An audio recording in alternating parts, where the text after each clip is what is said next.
She opened her front door expecting a quiet evening. Instead, acid melted her face while her baby kicked inside her.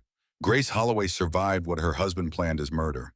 But here's the twist nobody saw coming. The surgeon who saved her life discovered a birthmark behind her ear. The same birthmark his daughter had. The daughter who vanished 26 years ago. This is a story about survival, identity, and a woman who lost everything but found something she never knew existed. Her face, her truth, her father. Stay with me, because what happens next will break your heart and put it back together. Drop a like if you're ready for this journey. The liquid hit Grace Holloway's face before she could scream. 1 second she was stepping through her front door after parent-teacher conferences, her hand instinctively moving to her 6-month pregnant belly. The next second, everything became fire. The pain erased thought, erased identity, erased everything except the biological imperative to survive. She opened her mouth, but the sound stuck in her throat. The burning intensified. Her face felt like it was melting off her skull. She fell to her knees, hands moving toward her face, then stopping. Some animal instinct told her not to touch. "Todd?" The word came out strangled. "Todd, what did you do?" Her husband stood in the darkened kitchen, a bottle dangling from his right hand, in the dim light from the street lamp outside. She could see his face. He looked surprised, like he had thrown water and gotten fire instead. "You ruined everything," he said. His voice was flat, empty. "You had to ask questions. You had to look at the accounts. You couldn't just leave it alone." Grace tried to stand. Her legs wouldn't cooperate. The burning spread across her cheeks, her forehead, her nose. She could smell something chemical, and underneath it, something worse. Flesh. Her baby kicked hard. The kick jolted her back into her body. She wasn't just Grace anymore. She was also someone's mother, and mothers don't give up. She started crawling toward the door she had just entered. 5 feet away might as well have been 5 miles. Every movement sent fresh waves of agony across her face. Behind her, Todd still sewed, frozen. He watched her crawl. He didn't move to help. He didn't move to stop her. He just watched. "Blake," she gasped. "Hospital, please." He dropped the bottle. It shattered on the kitchen tile. Then he turned and walked toward the back door. She heard it open. Close. His car starting in the driveway. He was leaving her.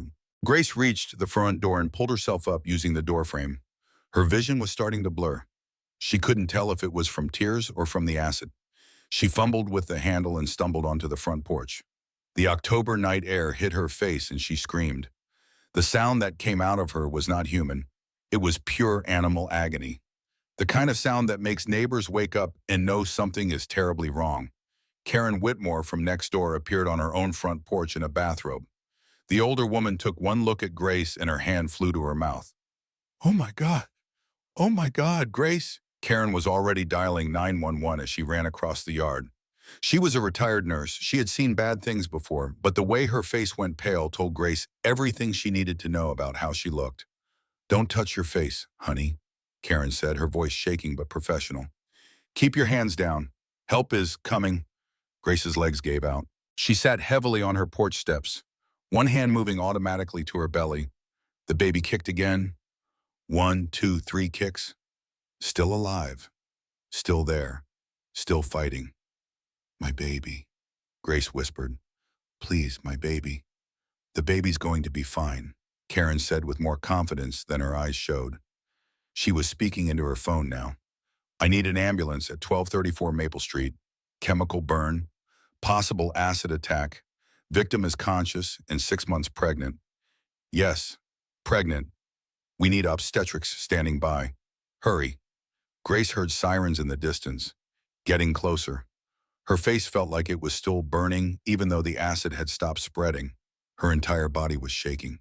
She thought about Todd's face, the surprise in his eyes, like he hadn't planned this far ahead, like he had acted on impulse. No, that was wrong. The bottle had been ready. He had been waiting in the dark. This was not impulse. This was premeditation. Her husband had tried to kill her. The ambulance pulled up, lights painting the neighborhood red and blue. Paramedics jumped out, their faces going professionally blank when they saw her. "Ma'am, I'm Jake," And this is my partner, Lisa. We're going to take care of you. Can you tell me your name? Grace Holloway. Her voice sounded strange, thick. I'm 6 months pregnant. Is my baby okay? The female paramedic, Lisa, was already wrapping a blood pressure cuff around Grace's arm. Let's check. Lie back for me if you can. They eased her onto the stretcher. Lisa lifted Grace's shirt and placed a fetal monitor on her belly. The sound of rapid heartbeats filled the air. Thump, thump, thump, thump. Fast but steady. Baby's heartbeat is strong, Lisa said. 150 beats per minute. That's perfect. Grace started crying. The tears burned in the acid wounds, but she couldn't stop them. Thank God, she whispered. Thank God. Jake was examining her face without touching it. Ma'am, can you tell me what happened? My husband. The words felt like broken glass in her throat. He threw acid on my face. The paramedics exchanged a look. Jake's jaw tightened. Lisa's hands gentled as she started an IV line. Where is your husband now? Jake asked. He left. He drove away. Okay, well, so. We've got you, babe. We're taking you to Sacred Heart Hospital. They have the best burn unit in the state and a level 1 trauma center for you and your baby. They loaded her into the ambulance. Karen climbed in behind them. I'm coming with her, the older woman said in a voice that brooked no argument. She shouldn't be alone. As the ambulance pulled away, Grace kept one hand on her belly. The baby kicked steadily beneath her palm. 1, 2, 3, 4, 5. She counted each kick like a prayer. Each one meant her daughter was still fighting, still alive, still here. If her baby could fight, so could she. The ride to the hospital took 12 minutes. Grace knew because she counted every second between contractions of pain. The paramedics kept talking to her, keeping her conscious, keeping her present. What do you do for work? Lisa asked. I teach 3rd grade, Washington Elementary. That's wonderful. What's your favorite thing about teaching? Grace knew what Lisa was doing, keeping her mind engaged, keeping her from going into shock. She played along. The moment when something clicks, she said. When a kid who's been struggling suddenly gets it, their whole face lights up. I bet you're a great teacher. I try to. The ambulance pulled into the hospital bay. The doors flew open and Grace was wheeled into a trauma room that was already set up and waiting. Nurses swarmed around her. Doctors appeared, everyone moving with practiced efficiency. A tall man in scrubs stepped forward. He had silver hair and kind eyes behind wire-rimmed glasses. He looked at Grace's face with a clinical assessment that somehow felt gentle. Hello, Grace. I'm Dr. Robert Sinclair. I'm a plastic surgeon specializing in facial trauma reconstruction. I'm going to be taking care of you tonight. Can you tell me on a scale of 1 to 10 how much pain you're in? 15, Grace said. Okay, we're going to give you something for that right now. But first I need to examine the burns and make sure the baby is stable. Is that all right? Grace nodded. Dr. Sinclair bent close, examining her face from multiple angles. His expression never changed, but she saw something flicker in his eyes. Concern, maybe anger at whoever had done this. The acid has caused 2nd and 3rd degree burns across approximately 60% of your facial surface area, he said quietly. Your eyes appear intact. Your airway is not compromised. These are both very good signs. My baby, Grace asked. An obstetrician appeared on her other side. I'm Dr. Hayes. Let's check on your little one. Dr. Hayes performed a quick ultrasound. The baby appeared on the screen, moving normally, heartbeat strong. Your daughter looks perfect, Dr. Hayes said. No signs of distress. Daughter. Grace felt her chest tighten. It's a girl. You didn't know. I wanted to be surprised. Grace started crying again. I wanted to wait. Karen squeezed her hand. You're having a girl, sweetheart, and she's going to be just fine. Dr. Sinclair stepped back into Grace's line of sight. Grace, I need to take you into surgery to remove the damaged tissue and begin the reconstruction process. This will be the first of several procedures. Do you understand? Will I look like myself again? The question came out small, childlike. Dr. Sinclair paused. Then he said something that Grace would remember for the rest of her life. You'll look like someone who's survived something terrible, he said. And that person will be beautiful in ways that have nothing to do with appearances. But yes, we'll rebuild your face. I promise you that. Grace nodded. Okay, do it. As they wheeled her toward the operating room, she heard raised voices in the hallway. A woman's voice, urgent and scared. Where is she? Where's Grace? Maddie Cross burst into view. Her dark hair was wild, her eyes wide with panic. Grace's best friend since college looked at her and went completely still. Oh my God! Maddie's face crumpled. Oh, Grace. Oh no. Maddie, Grace said. He left. Todd left me. I know. Maddie was crying now, moving alongside the gurney. The police found his car, abandoned 2 blocks from your house. They're looking for him everywhere. Good, Grace said. The pain medication was starting to work. Her words felt slow, heavy. I hope they find him. I hope he rots in prison forever. He will, Maddie said fiercely. I promise you he will. As they passed through the doors to the surgical wing, Grace caught a glimpse of her reflection in a metal cabinet door. Her face was swollen beyond recognition, red and blistered, monstrous. She looked away quickly. That wasn't her. That couldn't be her. But deep down, she knew. That was her now. That was what Todd had made her. The baby kicked 7 times in quick succession. Grace closed her eyes as they transferred her to the operating table. She focused on those kicks, on that heartbeat, on the daughter she hadn't known she was carrying until 5 minutes ago. My daughter, she whispered as the anesthesia took hold. I'm still here. Mama's still here. Dr. Sinclair's face appeared above her, masked and ready. Count backwards from 10 for me.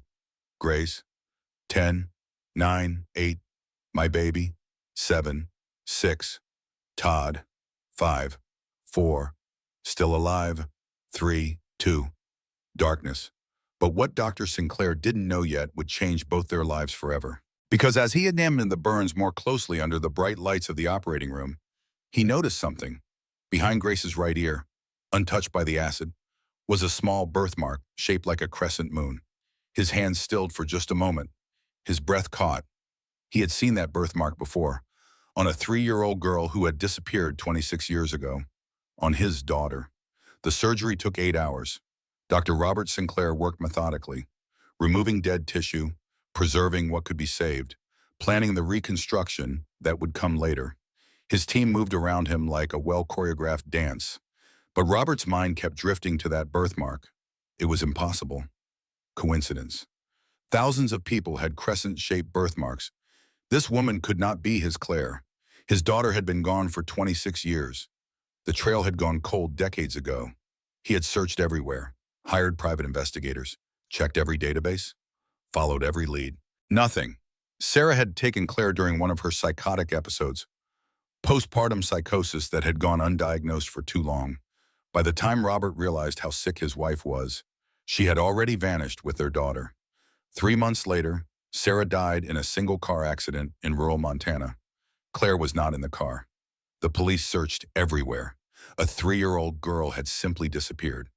Robert had kept Claire's room exactly as it was. Her toys, her clothes, her tiny bed with the pink comforter, waiting for a homecoming that never happened. He had devoted his life to helping burn victims after that. If he couldn't save his own daughter, at least he could save someone else's. Dr. Sinclair, his surgical nurse, Martha, was looking at him. Do you want to proceed with the grafts now or wait for the next surgery? Robert refocused. We'll stabilize tonight. Grafts in stage 2. He finished the procedure, ensuring every wound was clean, every suture placed perfectly. After surgery, he found Maddie in the waiting room. She jumped up when she saw him. How is she? The surgery went well, Robert said. We removed the damaged tissue and prepared for reconstruction. She'll need several more procedures, but she'll be okay. Physically and emotionally, Robert paused. That's going to take longer. Maddie's face crumpled. I should have seen the signs. Todd changed about 8 months ago, got secretive. I told her something was wrong, but she defended him. This is not your fault, Robert said firmly. The only person responsible is the man who attacked her. Detective Frank Caldwell appeared from around the corner. He was a broad-shouldered man in his mid-40s with a face that had seen too much. "Dr. Sinclair," he said, "can I speak with you about the victim?" Of course. They moved to a private consultation room. Detective Caldwell pulled out a notebook. "What can you tell me about her injuries?" "Second and third degree chemical burns across approximately 60% of her facial surface area. Eyes intact, airway clear, fetus is healthy." Fetus, Detective Caldwell's jaw tightened. "She's pregnant, 6 months. He attacked a pregnant woman." The detective wrote something down with force. "We found Todd Brennan's car 2 blocks from the scene, keys in the ignition, driver's door open. He fled on foot." "Any idea where he went?" "Not yet, but we found his laptop in the car." Detective Caldwell's expression turned grim. "Gambling websites, chat logs with loan sharks. He owed $60,000, and their joint savings was emptied 3 weeks ago. He also took out a second mortgage without her knowledge, forged her signature. That's fraud. That's the least of his problems. We also found text messages from a woman named Jenna Pierce. She works at his firm. The messages go back 8 months. They're having an affair." 8 months. Robert felt sick. "Grace's entire pregnancy?" "Yes." "Does Grace know?" "We'll have to tell her when she wakes up." Robert thought about the woman on his operating table. Disfigured, pregnant, financially ruined. And now she would learn her husband had been cheating the entire time. "I want to be there when you tell her," he said. Detective Caldwell studied him. "Why?" Robert hesitated. "Because nobody should hear news like that alone." The detective nodded. "All right." Robert checked on Grace in recovery. She was still sedated, breathing steadily. Bandages covered most of her face. He looked at her chart. Age 29, born June 1998, no listed family. Emergency contact, Maddie Cross. Friend, no parents, no siblings. Just like Claire would be now, 29 years old. Alone in the world. Robert shook his head. The birthmark meant nothing. It was wishful thinking. Grief playing tricks. But he couldn't help pulling out his phone and looking at the photo he kept in a locked folder. Claire at age 3, smiling, happy. Behind her right ear, barely visible in the sunlight, was a small crescent moon-shaped birthmark, exactly like Grace's. Robert went to his office. He would check on Grace in a few hours. For now, he needed to think. In his file cabinet was Claire's missing person report. He found himself pulling it out, reading it for the 1000th time. Claire Marie Sinclair, disappeared June 15, 1999. Age 3, brown hair, hazel eyes, crescent moon birthmark behind right ear. Last seen with mother, Sarah Sinclair. Mother later found deceased. Child never recovered. Case closed. But Robert had never closed the case in his heart. He had searched for 15 years before finally accepting she was gone. Not dead, just gone. Somewhere into the system. Lost in the shuffle. He looked at Grace's intake form again. Foster care background. No memory of biological parents. Aged out at 18? No, it was impossible. The birthmark was a coincidence. But what if Robert put the file away and returned to recovery? Grace was starting to stir. "Grace," Vaughn said gently, "I'm Dr. Sinclair. You're in the hospital. You had surgery. Do you remember what happened?" Her eyes found his face. Then memory returned and her whole body tensed. "Todd," she whispered. "He threw acid?" "Yes, but you're safe now. The surgery went well. My baby. Your daughter is perfectly healthy." Tears leaked from her eyes. "Daughter, I have a daughter." Grace's hand moved to her face, but Robert caught it gently. "Don't touch yet. The wounds need to heal." "How bad?" Robert decided she deserved honesty. "Significant damage, but repairable. We'll do this in stages. Today we stabilized. Next week we start reconstruction. Will I be me again?" "You'll always be you," Robert said. "Your face might change, but you are more than your face." Grace closed her eyes. "Easy for you to say. You didn't lose yours." "Fair point." Maddie appeared. "Grace, oh thank God you're awake." "Maddie," Grace's voice broke. "Did they find him?" "Not yet, but they will." Detective Caldwell entered. "Mrs. Brennan, I'm Detective Frank Caldwell. I need to ask you some questions." Grace described coming home, finding Todd in the darkened kitchen, the bottle in his hand. He said I ruined everything, she finished. He said I should have left it alone. Left what alone? I found charges on our credit card last week, gambling websites. I asked him about it. Her face twisted. That's what got me this, asking questions. Detective Caldwell told her about the gambling debts, the second mortgage, the stolen savings. Then he told her about Jenna, about the affair that had lasted 8 months. Grace was quiet for a long moment. Did you say 8 months? Yes, ma'am. My entire pregnancy. Yes. I see. Grace stared at the ceiling. He met someone while I was growing his baby. He stole everything while I was planning our future. And then he tried to kill me because I found out. That's what the evidence suggests. Good. Grace's voice was steel. I want him in prison for the rest of his life. After the detective left, Maddie pulled up a chair. I'm so sorry. Not your fault. This is on Todd. Only Todd. Then Grace asked the question Robert had been dreading. Maddie, tell me the truth. How bad is my face? Maddie's pause said everything. That bad, Grace whispered. It's going to be okay. Dr. Sinclair is the best. He'll fix this. But both women knew some things couldn't be fixed completely. Robert left them alone. It was 3 a.m. He should go home. Instead, he sat at his desk and stared at the 2 photos side by side. Claire at 3, Grace's intake photo. The birthmarks matched perfectly. He made a decision. Pulling out his phone, he called the genetics lab. This is Dr. Sinclair. I need to arrange a DNA test. Paternity test. Rush processing. The technician asked for details. Robert gave them. I'll need a sample from the patient. The technician said, I can get that in the morning. Just set it up. Robert hung up and immediately questioned his decision. What was he doing? This was insane, but he couldn't let it go. Not until he knew for sure. If there was even a chance that Grace was Claire, he had to know, even if the answer broke his heart all over again. 1 week later, Grace had her first bandage change. She had been dreading this moment. The nurses said the wounds were healing well. Dr. Sinclair said the reconstruction could begin soon. Everyone was optimistic, but none of that mattered because today she would see her mace. Maddie sat beside her, holding her hand. Dr. Sinclair stood nearby with a mirror wrapped in a towel. Are you ready? He asked. Does it matter? Grace replied. You can wait if you need more time. No, let's get this over with.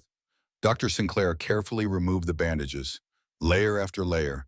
Grace felt air hit her skin for the first time in a week. It felt strange, exposed. When the last bandage came off, Maddie's sharp inhale told Grace everything. Mirror, Grace said. Give me the mirror. Dr. Sinclair handed it over. Grace looked. The woman in the mirror was not her. Could not be her. This woman had swollen, discolored skin stretched tight over her bones. Red patches mixed with white patches mixed with sections of missing skin. Skin that had been removed. Her face looked like a topographical map of a foreign country. She stared for a long time. Then she touched her face with one tentative finger. The sensation was dull, muted. Parts of her face had lost feeling. I don't recognize myself, she said. That's normal, Dr. Sinclair said gently. Your face is still healing. Once we start reconstruction, will I ever look like me again? Silence. I'll be honest with you, Dr. Sinclair said. You'll look different, Ed, but we can rebuild your features. Give you a face you can recognize as yours. It won't be exactly what you had, but it will be you. Grace handed back the mirror. Her baby kicked. 1, 2, 3. I'm still here, she whispered, more to herself than anyone else. I'm still here, well, you are, Dr. Sinclair agreed. Then he asked a question that would change everything. Grace, I need to ask you something. Do you know anything about your biological family?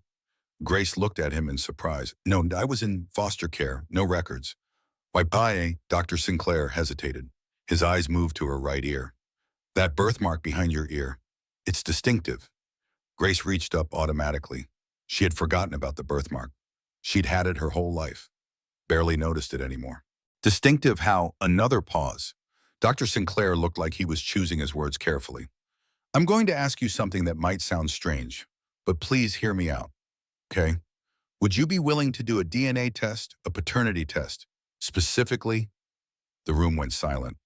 Maddie's hand tightened around Grace's. Grace stared at the doctor. Why? Dr. Sinclair pulled out his phone. He scrolled to a photo and handed it to her. The photo showed a little girl, maybe 3 years old, with brown hair and a bright smile. She wore a yellow sundress and held a teddy bear. Behind her right ear, barely visible in the sunlight, was a small birthmark shaped like a crescent moon. This is my daughter, Dr. Sinclair said quietly. Claire, she disappeared 26 years ago. She'd be your age now. Grace looked at the photo, at the birthmark, at the doctor. You think I'm your daughter? I think it's possible. The birthmark, your age, your foster care background, your lack of early memories. It fits. What? Grace's voice caught. What happened to her? Dr. Sinclair sat down. He looked exhausted. My ex-wife Sarah suffered from postpartum psychosis after Claire was born. We didn't understand how serious it was. One day she just took Claire and disappeared. We searched everywhere. 3 months later, Sarah died in a car accident in Montana. Claire wasn't in the car. The police looked for her. Foster system, hospitals, nothing. He paused. The theory was that Sarah left Claire somewhere before the accident. Maybe with a stranger. Maybe at a fire station. We'll never know. But a 3-year-old girl was placed into foster care in Montana around that time, listed as a Jane Doe. No one ever connected her to Claire. Grace felt like the floor was tilting. Montana? Yes. Does that mean something? My first memory is being in a foster home in Billings. I was maybe 3 or 4. I don't remember anything before that.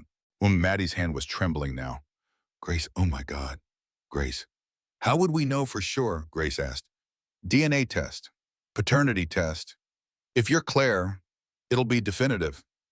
Grace looked at the photo again, at the little girl who might be her, at the teddy bear she didn't remember, at the smile that felt like it belonged to someone else. What if I'm not? Then I've made a fool of myself, and I apologize for putting you through this. What if I am? Dr. Sinclair's voice broke slightly. Then I found my daughter. After 26 years. Grace handed back the phone orderly. Her mind was spinning. Her face hurt. Her baby was kicking. And now this. Okay, what? She said.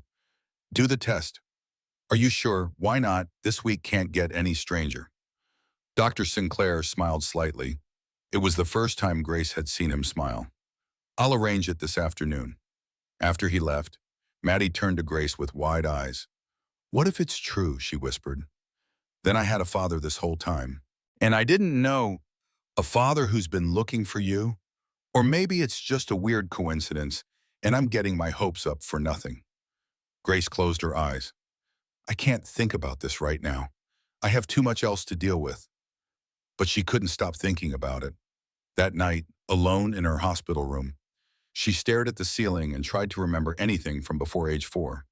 There were fragments, a woman singing, the smell of lavender, a blue blanket. But that was it, nothing concrete, nothing she could grasp. If she was Claire Sinclair, she had lost 26 years with her father, 26 years of family, of belonging, of having someone who was hers. If she was not Claire Sinclair, she was just a foster kid who had gotten unlucky twice. Once when her real family abandoned her, once when her husband tried to kill her. Either way, her old life was gone.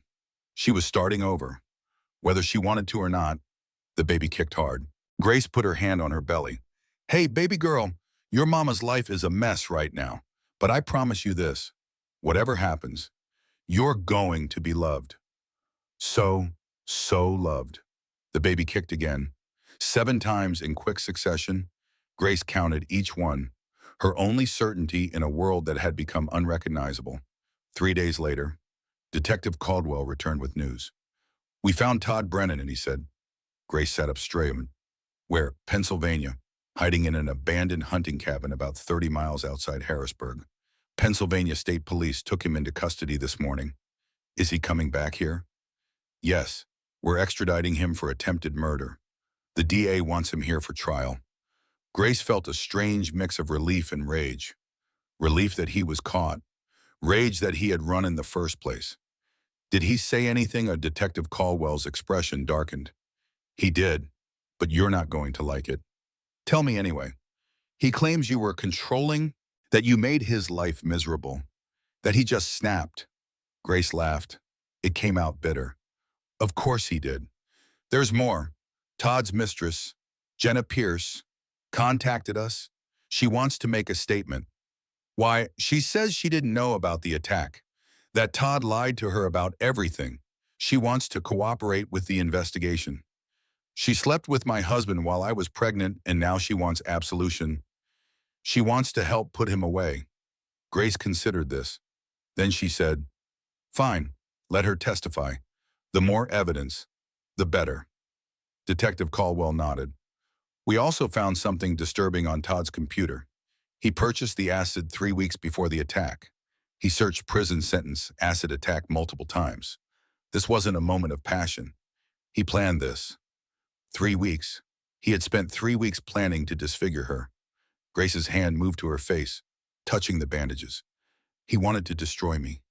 Yes. He wanted me gone so he could start over with her. That's what it looks like. Grace was quiet for a long moment. Then she asked, do you have daughters? Detective Caldwell. 3 of them. Then you understand why I need to see this through, why I need him in prison for the rest of his life. I understand completely. After he left, Grace found herself thinking about Todd, about the man she had married, the man she had loved, the man who had planned her murder for 3 weeks while she carried his child. How had she not seen it? How had she been so blind? But she knew the answer. Love made you blind. Trust made you vulnerable. And Todd had exploited both. That night, alone again, Grace found herself thinking about Claire, the little girl in the yellow sundress, the one who was loved and then lost. She had been that little girl. She just didn't remember. What would her life have been like if Sarah hadn't gotten sick? If Dr. Sinclair had found her, if she had grown up with a father who loved her different, completely different? Better maybe, maybe not. She would never know. All she had was now, this moment, this broken body, this complicated future. She placed both hands on her belly. Your name is going to be Ivy, she said to her daughter. Ivy Rose, after strength and beauty, because that's what we need right now. The baby kicked in response. 7 times. Grace counted each one and decided that was answer enough. Tomorrow, reconstruction would begin. Dr. Sinclair would start rebuilding her face. And maybe while he rebuilt her outside, Grace could figure out how to rebuild her inside. One surgery at a time, one day at a time, one kick at a time. The DNA results arrived on a Tuesday morning. Dr. Robert Sinclair held the envelope in his hands for a full minute before opening it. 26 years of searching, 26 years of hoping, all condensed into a single piece of paper. He opened it. Probability of paternity, 99.99%. Grace Holloway was his daughter. She was Claire. Robert sat down heavily. His hands shook. His vision blurred with tears. He had found her. After 26 years, he had found his little girl. But she wasn't a little girl anymore. She was a 29-year-old woman who had been attacked, who was pregnant, who had no memory of him, who had lived an entire life without knowing her real name. He called the hospital's genetics counselor and administrator. Protocol for situations like this. They scheduled a meeting for that afternoon. Robert arrived at Grace's room with the counselor and administrator. Grace took one look at their faces and knew. The results are back, she said. Yes. Robert's voice was rough. Grace, the results are conclusive. 99.99% probability. You're my daughter. You're Claire. The room tilted. Grace gripped the armrest. Say that again. You're my daughter. I found you, and after 26 years, I found you. Grace stared at him, at this stranger who was suddenly her father, who had been searching for her while she bounced through foster homes, while she aged out at 18, while she married Todd, while she nearly died. I had a father this whole time. Her voice rose. Where were you? Robert flinched. Looking in all the wrong places. Your mother used fake names when she ran. By the time we found her body, the trail was cold. You'd been placed under a different name. I was never adopted. I aged out. I know. I'm so sorry. The system failed you. I failed you. Yes, you did. The words hung in the air. Harsh. True. I searched for 15 years, Robert said, voice thick. Private investigators. Every database. Every lead. I never stopped looking. But I thought you were dead. I wasn't dead. I was right here, growing up alone, wondering why nobody wanted me. I wanted you. God, Claire, I wanted you every single day. Don't call me that. Grace stood. My name is Grace. I don't know anyone named Claire. She walked to the window. Her baby kicked. She counted 1 through 15. I understand if you're angry, Robert said. You have every right to be. But Grace, you're my daughter, and your baby is my granddaughter. That means something. Grace turned around. My baby needs a grandfather, but I need time to process having a father. Take all the time you need. I've waited 26 years. I can wait longer. Can you? Because you found me in the worst moment of my life. I'm disfigured, pregnant, terrified, and now you're telling me my entire identity is a lie. Your identity isn't a lie. You're still you. You're just also my daughter. Grace laughed bitterly. I don't know who I am anymore. I look in the mirror and I don't see me. I look at my past and it all feels fake. Not everything. Your strength is real. Your survival is real. Your baby is real. They stood there, father and daughter, strangers connected by DNA and tragedy. Finally, Grace said, I need you to leave now. Robert nodded. I'll go, but Grace, I'm not going anywhere. Even if you never call me Dad, even if you never forgive me, I'm staying. I'm here. After he left, Grace broke down. She cried until she threw up, screamed into her pillow. The baby kicked through all of it, constant, steady. Eventually, Grace calmed down. She touched her belly. I'm sorry, baby girl. Your mama's a mess. But I promise I'm going to get it together. Somehow. The baby kicked 7 more times. Grace counted each one. 2 weeks after the DNA revelation, Grace finally let Robert back into her room. Thank you for seeing me, he said carefully. I'm not doing this for you.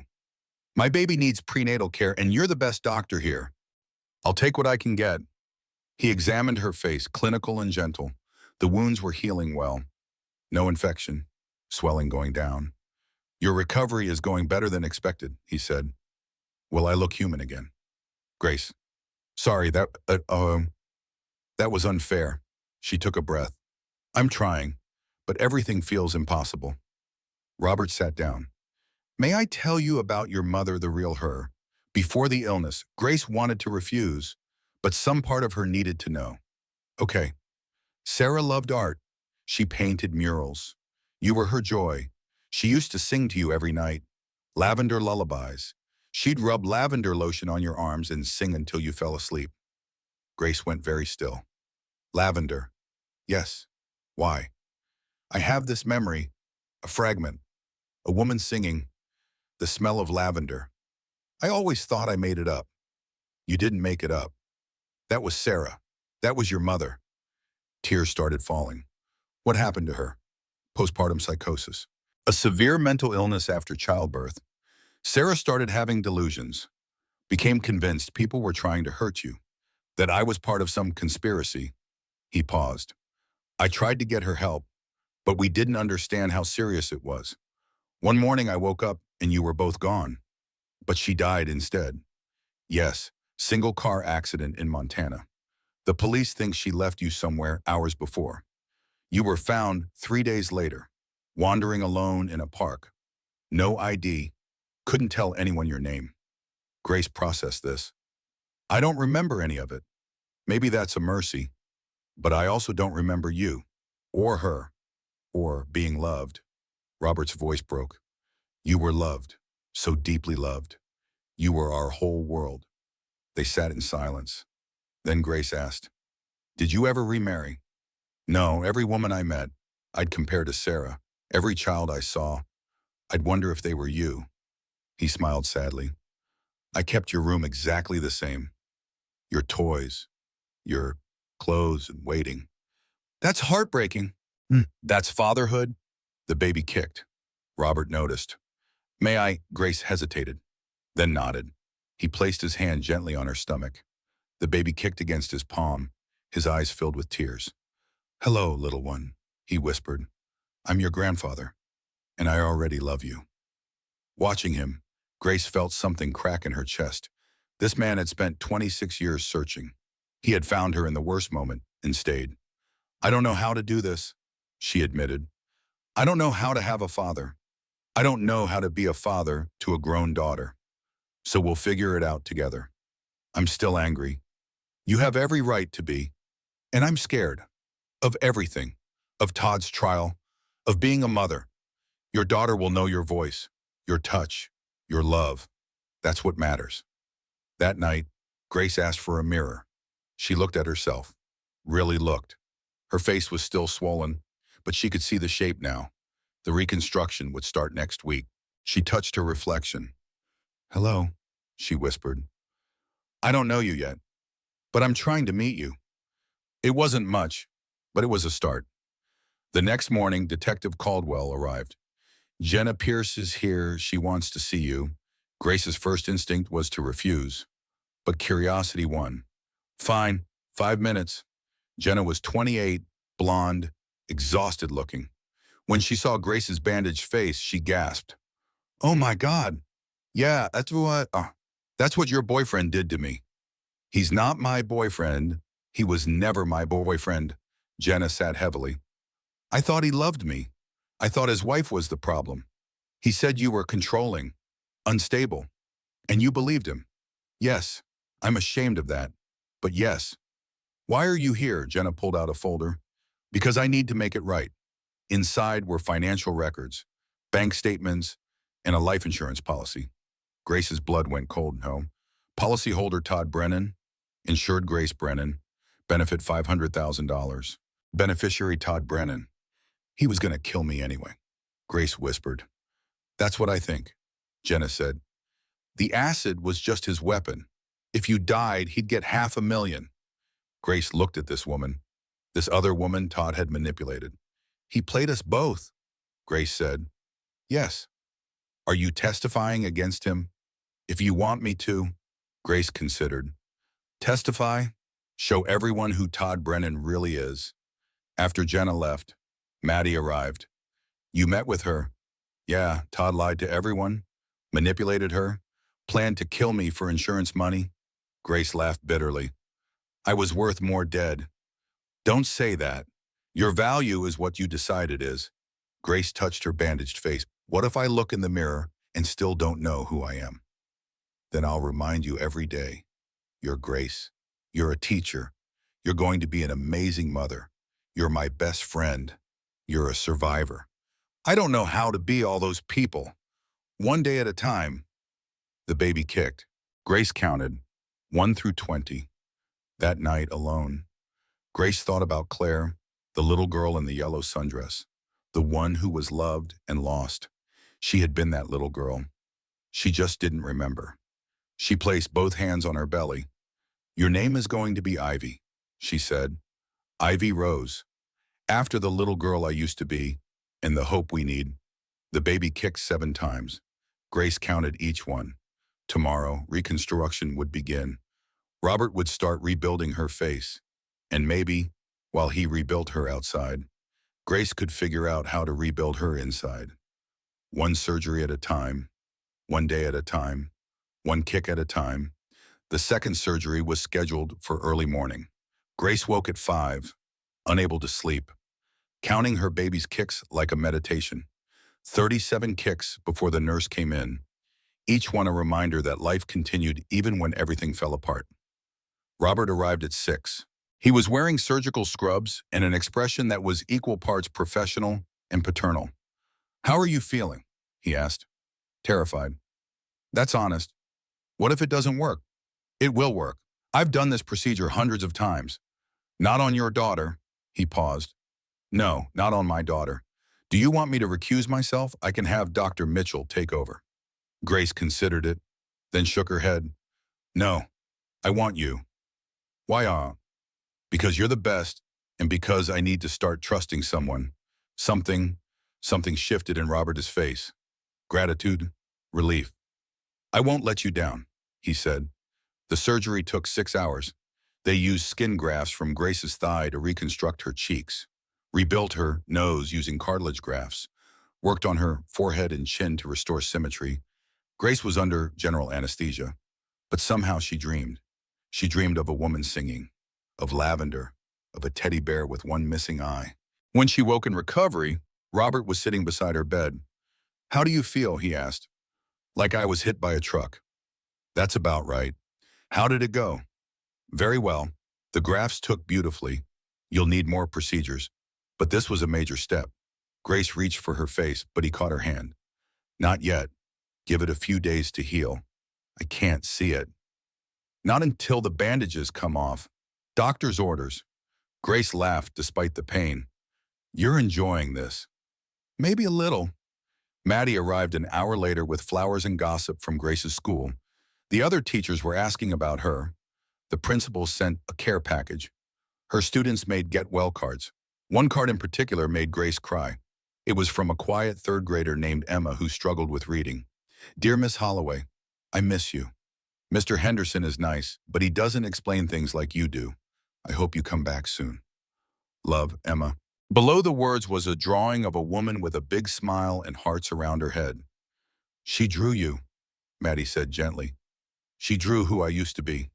She drew her teacher. That hasn't changed. Meanwhile, in Pennsylvania, Todd Brennan was being transported back to face charges. Detective Caldwell called with an update. We've got him in custody. He'll be arraigned tomorrow. The DA is charging him with attempted murder, assault with a deadly weapon, and multiple counts of fraud and identity theft. What's the sentence if he's convicted? Grace asked. Attempted murder alone carries 25 years to life. With the other charges, he's looking at 40 years minimum. Good. There's something else. Todd's lawyer is already making noise about a plea deal. Grace's grip tightened on the phone. What kind of deal? He'd plead guilty to aggravated assault in exchange for a lighter sentence. 10 to 15 years instead of 40. No, absolutely not. I told him you'd say that. But Grace, if this goes to trial, you'll have to testify. Relive everything. Face him in court. I don't care. He tried to murder me and my baby. He destroyed my face. He stole everything. 10 years isn't enough. Detective Caldwell was quiet for a moment. Then he said, All right, we'll prepare for trial. After the call, Grace sat with her hands shaking. The thought of seeing Todd again made her physically ill. But the thought of him getting a lighter sentence was worse. She would testify. She would face him. And she would make sure he spent the rest of his life in prison. The next day, Robert brought dinner from a real restaurant. Not hospital food, actual homemade pasta from his kitchen. You cook? Grace asked, surprised. I learned after Sarah died, had to do something with my hands. They ate in comfortable silence. The pasta was good. The company was better. After a while, Robert said, Can I tell you a story? Sure. When you were 2, you went through a phase where you only wanted to wear your red rain boots. Every day, even when it wasn't raining, even with dresses. Sarah tried to argue, but you'd throw these tiny tantrums until she gave in. Red rain boots. Bright red with frogs on them. You loved those boots more than anything. He smiled at the memory. I have photos somewhere, you at the beach in your rain boots, at the park, at your second birthday party. Red boots in every picture. Grace tried to imagine it. Failed. I don't remember. I didn't expect you to, but I remember. And I want you to know who you were. Who was I? Strong-willed, stubborn, joyful. You laughed at everything. You made up songs. You collected rocks and insisted they were treasures. His voice grew softer. You were loved, Claire, even if you don't remember. You were so loved. Grace felt her throat tighten. Don't call me Claire. That's not my name. I know, I'm sorry. Old habit. My name is Grace. I know. They finished eating in silence. Before he left, Robert turned back. I kept everything, he said. Your toys, your clothes, your books, even those red rain boots. If you ever want to see them, why would I want to see them? Because they're yours. They've always been yours. And when you're ready, they'll be waiting. After he left, Grace lay in the dark thinking about red rain boots and a little girl who loved them. That girl felt like a stranger. But maybe, with time, Grace could learn to know her. 2 weeks later, the bandages came off. Grace insisted on being alone for the reveal. Just her and a mirror. Robert protested, but eventually agreed. This was something she needed to do by herself. The nurse removed the bandages slowly, layer after layer. Grace kept her eyes closed until everything was off. "Ready?" the nurse asked. "No, but do it anyway." The nurse handed her the mirror. Grace opened her eyes. The face looking back is different. The scars were still there, but less angry now, more integrated. Her cheekbones had shape again. Her nose was proportional. Her forehead was smooth. She looked like a woman who had been through hell, but she also looked like a woman who had survived. "Hello," she whispered to her reflection. "I'm Grace. Nice to meet you." It was not love, but it was acceptance. And that was enough for now. When Robert checked on her later, he found her still staring in the mirror. "What do you think?" he asked carefully. "I think I look different." "Do you hate it?" "No, I don't hate it."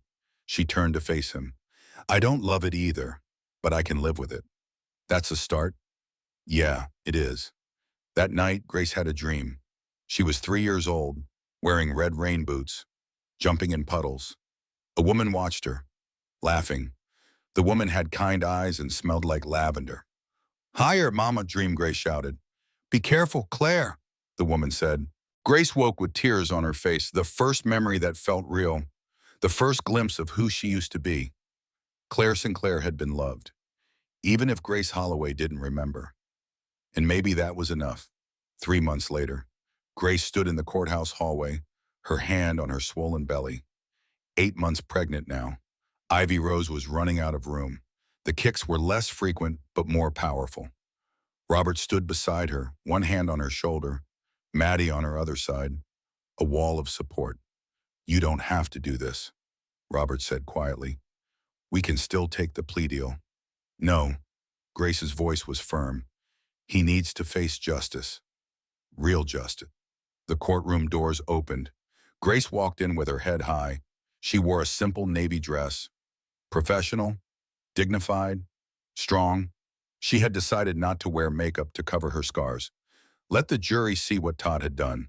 When Todd was let in wearing his orange jumpsuit, Grace forced herself to look at him. He looked smaller than she remembered. Thinner, but his eyes were the same. Cold, calculating.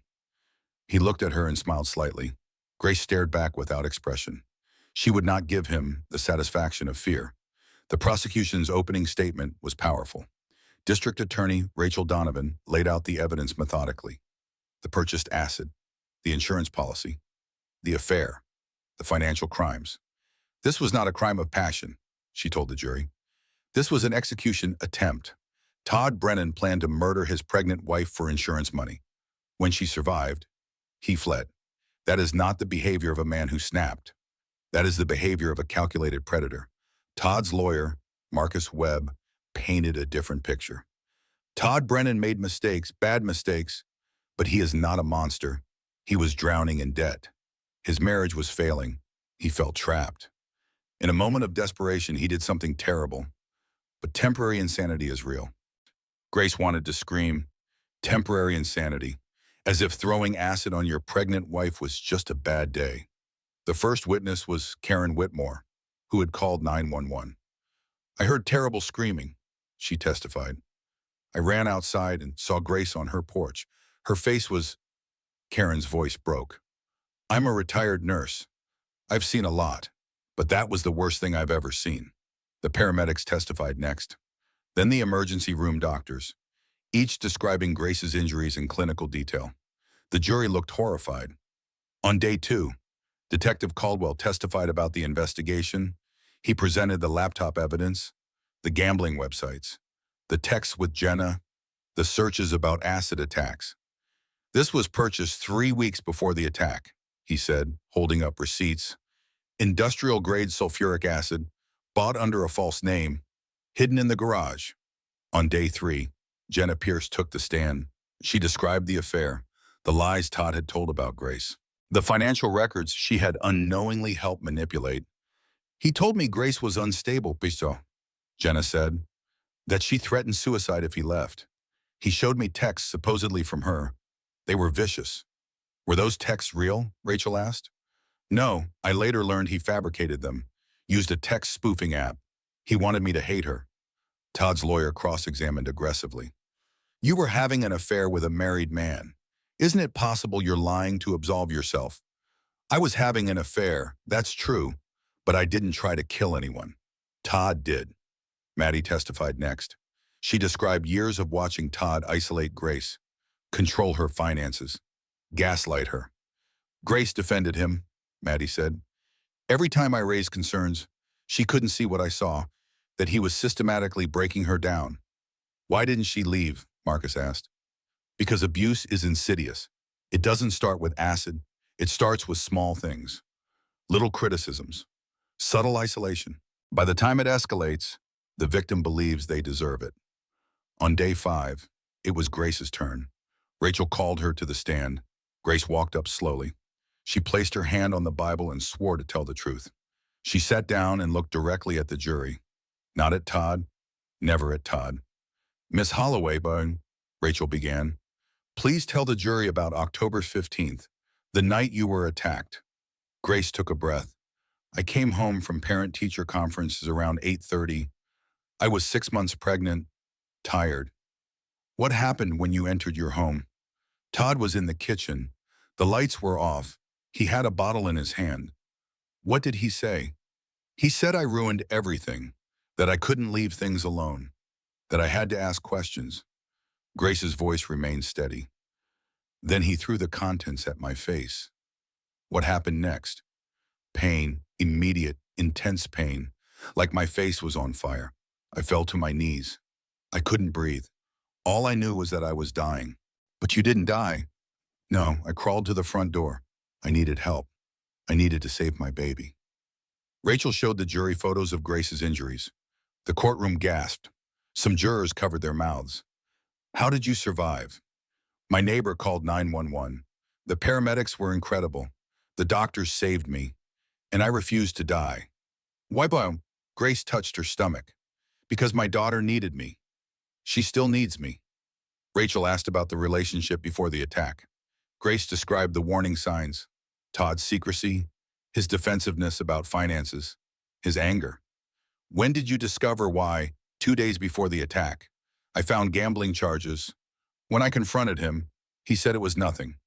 But it wasn't nothing.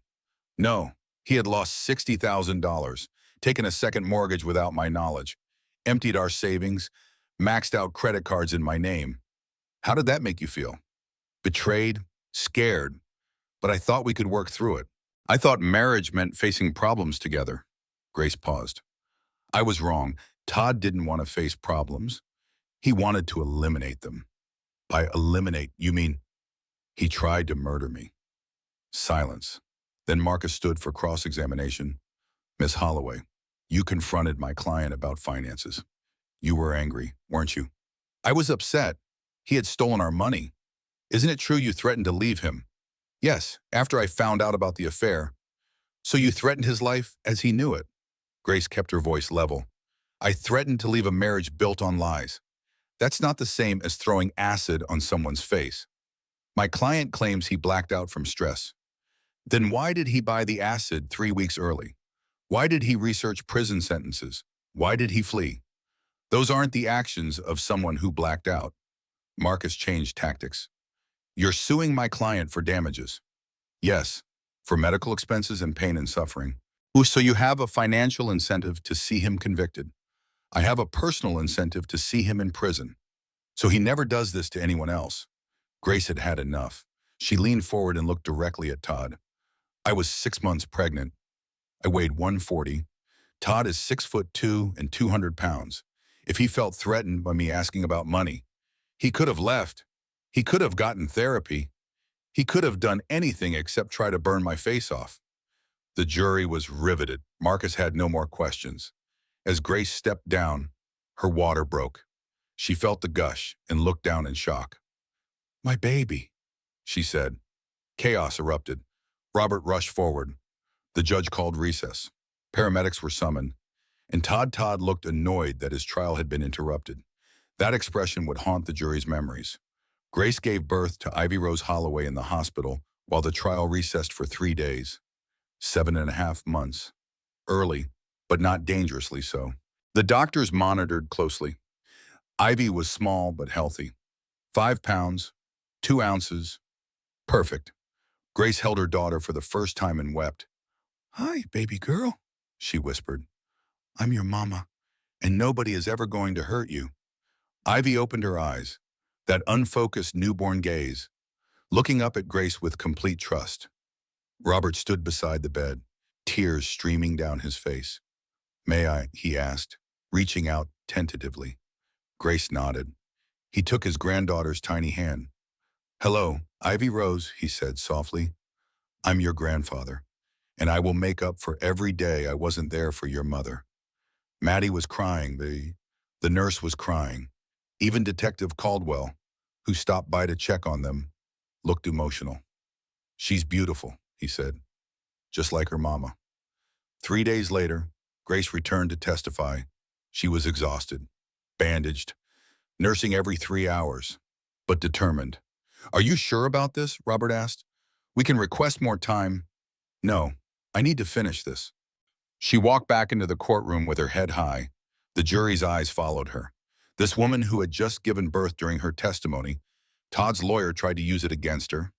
Miss Holloway, you're clearly under extreme stress, emotional and physical emotion. Isn't it possible your testimony is colored by postpartum hormones? Rachel objected before Grace could answer. Your Honor, counsel is suggesting the witness can't be trusted because she gave birth. The judge sustained, looked at Marcus with disapproval. Grace spoke anyway. I just gave birth to my daughter 3 days ago, she said, and I'm here because I want justice. Not revenge, justice. Todd Brennan planned to murder me. He bought the acid 3 weeks early. He researched it. He executed it. And when I survived, he ran. Those are facts, not hormones. The prosecution rested. The defense called no witnesses. Marcus knew Todd would destroy himself on the stand. Closing arguments were powerful on both sides. Rachel reminded the jury of the evidence. Premeditation, insurance money, a fleeing suspect. This is attempted murder, she said. Don't let his lawyer's smoke and mirrors obscure the truth. Marcus argued temporary insanity. A good man who made one terrible mistake in a moment of psychological crisis, punish him. Yes, but don't call him a monster. The jury deliberated for 6 hours. When they returned, the foreman stood. On the charge of attempted murder, how do you find guilty? Grace felt her knees weaken. Maddie caught her arm. On the charge of assault with a deadly weapon, guilty. On the charges of fraud and identity theft, guilty. On all counts, guilty. Todd showed no emotion. He just stared straight ahead. Sentencing was set for 2 weeks later. When that day came, Todd was given 40 years to life. No parole eligibility for 35 years. He would be 72 years old before he could even apply for release. The judge's final words were cutting. Mr. Brennan, you are not a victim of circumstance. You are a predator who planned to murder your pregnant wife for money. You will spend the rest of your productive life in prison thinking about the moment you chose violence over humanity. Gavel. It was over. Grace walked out of the courthouse with her head high. Robert carried baby Ivy. Maddie held Grace's hand. Outside, reporters shouted questions. Grace stopped and faced the cameras. I want to say something, she announced. The crowd quieted. To anyone watching who is in an abusive relationship, please hear me. Abuse doesn't start with acid. It starts with small things. Isolation, control, gaslighting. If someone makes you feel small, if someone makes you doubt yourself, if someone makes you afraid, that's abuse. And you deserve better. You deserve safety. You deserve love. Please reach out to friends, to family, to domestic violence hotlines. You can survive this. I'm proof. Then she turned and walked away. Todd Brennan was gone, locked away for decades, and Grace Holloway was free. 2 years after the trial, Grace stood in her third-grade classroom for the first time in over a year. Principal Martinez had offered her a slower return. Part-time, team teaching, support staff available, but Grace wanted to do this on her own terms. The students were new. None of them had been in her class before. They didn't know her story. To them, she was just Miss Holloway, their teacher, with scars on her face. "Good morning, class," she said. 22 third graders stared at her, some with curiosity, some with the brutal honesty of children. One hand shot up, a boy named Tyler. "Yes, Tyler." "Miss Holloway, what happened to your face?" The classroom went silent. The teaching assistant tensed, but Grace smiled. "That's a good question. Tyler, someone hurt me very badly, but I healed. And that's what I want you to remember. People can hurt us, but we can heal. We're stronger than we think." Tyler considered this. "My dad says scars mean you're a warrior." "Your dad is right." Another hand went up. A girl named Lily. "Are you going to be our teacher all year?" "I am." "Good. Mr. Henderson was boring." The class laughed, and just like that, the tension broke. Grace spent the day teaching, reading, math, science. It felt good to be back, to have purpose beyond survival. At pickup, one mother approached nervously. "Miss Holloway, I'm Tyler's mom. I wanted to apologize if he was rude." "He wasn't rude. He was honest. I appreciate that. Still, I'll talk to him about appropriate questions." "Please don't. I'd rather kids ask me directly than whisper behind my back. Honesty is kindness." Tyler's mom smiled with relief. "Thank you, and welcome back." That night, Grace came home exhausted but happy. Robert had Ivy in his arms, singing a lullaby. The same one Sarah used to sing to Claire 29 years ago. "How was the first day?" he asked. "Perfect, hard, good." "That's a lot of adjectives." "It was a lot of day." She took her daughter and sat in the living room. Ivy was 7 months old now, sitting up, babbling, reaching for everything. "Mama," Ivy said, patting Grace's face with chubby hands. "That's right, baby, Mama." Ivy touched the scars on Grace's cheek with innocent curiosity.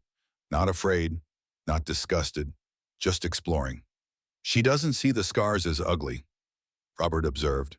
"She doesn't know they're supposed to be ugly. To her, this is just Mama's face. That's how everyone should see them. But they don't. Some people don't, but the people who matter do." Maddie arrived with dinner, Chinese takeout from Grace's favorite restaurant. "Celebrating your first day back," she announced. They ate on the floor, Ivy sitting between them, stealing noodles and making a mess. "This is nice," Grace said. "This feels like family." "It is family," Maddie replied. "Chosen family. The best kind." Later, after Maddie left and Ivy was asleep, Grace and Robert sat on the porch. "I got a call today," he said, "from a domestic violence advocacy group. They want you to speak at their annual conference." "Really? Who do we?" "You've become something of a symbol, a survivor who rebuilt her life." "I don't know if I'm ready for that." "Think about it. No pressure, but you have a powerful story." Grace considered it. "What would I even say? Tell the truth. That's what survivors need to hear." 1 month later, Grace stood on a stage facing 200 women, all survivors of domestic violence, all rebuilding their lives. Her hands shook as she approached the microphone. "My name is Grace Holloway," she began. "A year ago, my husband threw acid on my face while I was 6 months pregnant. He planned to kill me for insurance money. Today he's in prison. And I'm here." She paused. "I'm not going to tell you it was easy. It wasn't. There were days I wanted to give up. Days I couldn't look in the mirror. Days I thought the pain would never end. But here's what I learned. Survival isn't a feeling. It's a choice every morning. I chose to keep going. For my baby, for myself, for every woman who came before me and every woman who will come after. If you're waiting for it to get bad enough to leave, it's already bad enough. You don't owe him another chance. You owe yourself a future. And to those of you who have already left, who are rebuilding, who are wondering if you'll ever feel whole again, you will. Maybe not the same as before, but better, stronger, more you than you've ever been. The acid took my face, but I took back my life. And that's the best revenge of all. Standing ovation, women crying, hugging each other, hugging Grace. One woman approached after. "Thank you, Kenneth," she said. "I left my husband 3 months ago. Some days I regret it. Today you reminded me why I had to." "You're brave," Grace told her. "So are you." After the conference, Grace felt something shift. Her trauma had purpose. Her pain could help others. She started speaking regularly. At shelters, support groups, schools. Always the same message: you are stronger than you know. 1 year after the attack, Grace and Robert visited Sarah's grave. It was a small headstone in a quiet cemetery. Sarah Sinclair, beloved wife and mother. "Hi, Sarah," Robert said quietly. "I brought someone to meet you. Well, to meet you again. This is Claire, our daughter. I found her." Grace stood beside him, holding baby Ivy. "I wish I remembered you," Grace said. "But I remember the lavender and the singing. Thank you for that." They stood in silence for a while. Then Grace said, "I named my daughter after the little girl you loved, Ivy Rose, because even though you were sick, you loved me, and I wanted to honor that." As they left the cemetery, Robert took Grace's hand. "Your mother would be proud of you," he said. "You think, I know, she was a fighter too, before the illness. You have her strength. I have yours too. Then you're unstoppable." That night, as Grace put Ivy to bed, she sang the lavender lullaby, the one Sarah sang, the one Robert still sang. The circle was complete. 3 generations connected by trauma and love and determination. Grace looked at her daughter sleeping peacefully, at the nursery her father had built, at the life she had reconstructed from ashes. "I did it," she whispered. "We did it, baby girl. We survived." She touched her scars gently, not with shame, with acknowledgement. "You're part of me now," she told them. "You're proof I survived. Thank you for reminding me I'm stronger than I ever knew." And for the first time since that terrible night, Grace felt beautiful, not despite her scars, because of what they represented: survival, strength, second chances. She was Grace Holloway, teacher, mother, daughter, survivor, and she was exactly where she was supposed to be. 2 years after the trial, Grace stood in her bathroom getting ready for an important day. She looked in the mirror, really looked. The scars were still there. They would always be there, but they had faded, softened, become part of her landscape rather than the whole story. She saw her mother's eyes, her father's smile, her own hard-won strength. "Hello, Grace," she said to her reflection. "You're still here, still fighting, still beautiful." Ivy toddled into the bathroom, her little red rain boots squeaking on the tile. Yes, red rain boots with frogs. Robert had found an identical pair online. Ivy loved them as much as little Claire Sinclair had 27 years ago. "Mama, mama, boots," Ivy announced, lifting one foot proudly. "I see your boots, baby. They're perfect." Grace finished getting ready and headed downstairs. Today was the grand opening of the Ivy Rose Center, a domestic violence resource center that Grace had helped establish, funded partly by her settlement from Todd's seized assets and partly by donations. The center would provide emergency housing, legal aid, counseling, job training, everything Grace wished she'd had. Robert was already in the kitchen making breakfast. He had retired from surgery 6 months ago to focus on being a grandfather and supporting Grace's advocacy work. "Big day, Zoe," he said, handing her coffee. "Huge day. Nervous. Terrified. Good. That means it matters." Maddie arrived to help with Ivy. She would watch the toddler during the opening ceremony. "Look at you," Maddie said, hugging Grace. "Opening a domestic violence center, speaking to senators, changing lives. Who would have thought?" "Not me," Grace admitted. 2 years ago, I thought my life was over. It wasn't over. It was just beginning." The opening ceremony was emotional. 50 women attended, all survivors. Some from Grace's speaking events, some from local shelters, all looking for hope. Grace cut the ribbon with shaking hands. "I dedicate this center to every woman who has ever been told she's worthless. She said to the crowd, "You're not. You're invaluable. And you deserve safety, support, and a second chance. Welcome to the Ivy Rose Center. Your future starts here."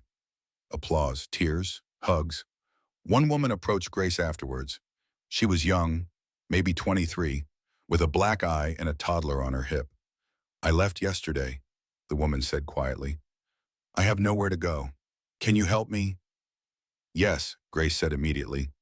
"Come with me." She personally helped the woman get intake paperwork started, found her temporary housing, connected her with legal aid. "Why are you being so nice to me?" the woman asked. "Because someone was nice to me when I had nowhere to go, and now I'm paying it forward." That night, exhausted but fulfilled, Grace returned home to find Robert reading to Ivy. "Grandpa, Grandpa, more," Ivy demanded, pointing at the book. "One more page," he negotiated. Then bedtime. Watching them, Grace felt overwhelming gratitude for this man who had never stopped searching, for this daughter who had given her purpose, for this life she had built from ruins. After Ivy was asleep, Grace checked the mail. One letter caught her attention. No return address. Postmarked from the state prison. Her hands shook as she opened it. The handwriting was Todd's. "Grace, I've found God in here.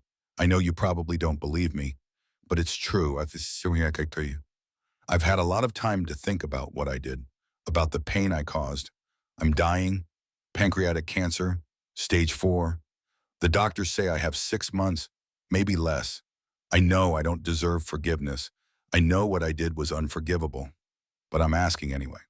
Not for me, for you, so you can move on. I also want to meet my daughter, Ivy. I know I don't have the right, but I'm asking. Before I die, please, let me see her once. I'm sorry for everything." Todd. Grace read the letter 3 times. Then she did something unexpected. She laughed. Robert appeared in the doorway. "What's funny, Bumpy?"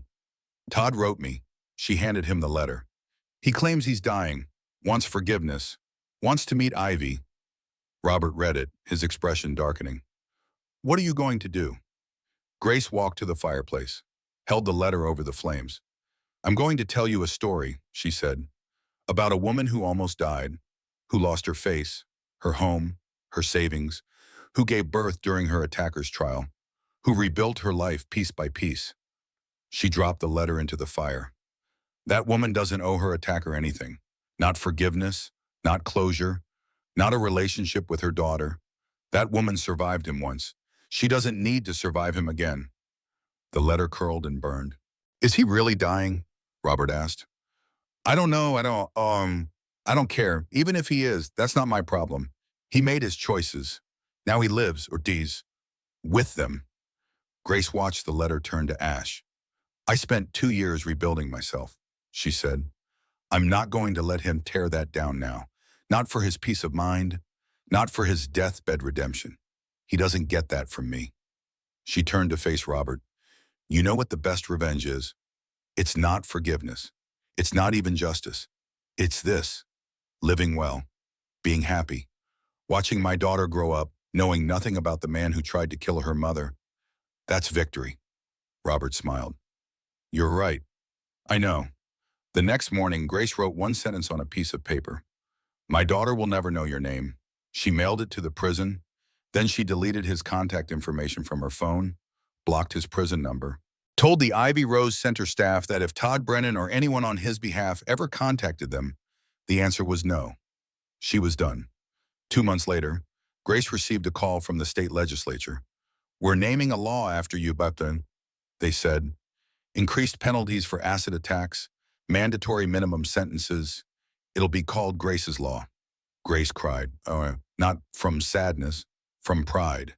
Her trauma had changed the system, had protected future victims, had created something good from something terrible. That same week, Grace ran into Jenna at a coffee shop. It was awkward at first. They hadn't spoken since the trial. "Hi," Jenna said nervously. "Hi. Congratulations on the center. I saw it on the news." "Thank you." They stood in silence. Then Jenna said, "I'm engaged. To a good man this time. Someone who doesn't lie." I'm happy for you. Are you really? Grace considered the question honestly. Yes, Blake manipulated both of us. You moved forward. That takes courage. I'm still sorry for my part in everything. I know, and I've forgiven you. Not because you deserve it, because I deserve peace. They parted ways. Not friends, but not enemies either. Just two women whose lives had been changed by the same monster. On Ivy's second birthday, they threw a party at Robert's house. 20 kids from the neighborhood, Ivy's daycare friends, Grace's students, Maddie, Robert, Detective Caldwell and his daughters, family, chosen and biological. Ashvi wore a princess dress and her red rain boots. She blew out candles with help from Grace. Make a wish, baby, Grace said. Ivy closed her eyes and wished for something only a 2-year-old could understand. Probably more cookies. As the party wound down and guests left, Grace found herself alone in the kitchen with Robert. Thank you, she said. For what? For never giving up, for spending 26 years looking for me, for being here when I needed a father. Thank you for letting me be your father, for giving me a second chance. Ivy toddled over, sleepy and covered in frosting. Mama, Papa, tired. Papa, that's what she called Robert, not Grandpa. Papa, he scooped her up. Bedtime for birthday girls. Later, after Ivy was asleep, Grace sat in the nursery watching her daughter breathe. She thought about how far she had come, from that terrible night when Todd threw acid to this moment. 2 years, a lifetime. She was not the same person. She would never be that person again. But she was better, stronger, more herself than she had ever been. She touched her scars one last time. Thank you, she whispered, for reminding me I'm a survivor. Then she stood and walked to her own room, her home, her sanctuary. Tomorrow she would teach. Next week she would speak at another conference. Next month she would testify before a congressional committee about domestic violence prevention. But tonight, she was just Grace. Mother, daughter, survivor. And that was everything. The acid had taken her face, but she had taken back her life. And in the end, that was the best revenge of all. Not hate, not vengeance, but joy, love, purpose. Todd Brennan was rotting in a prison cell, dying alone, his name synonymous with evil. Grace Holloway was surrounded by people who loved her, making a difference, her name synonymous with survival. She had won, completely, absolutely, finally. And as she drifted off to sleep, her last thought was simple. I am not what happened to me. I am what I chose to become in after. Survivor, fighter, mother, daughter, advocate, warrior, Grace Holloway. Alive, thriving, free.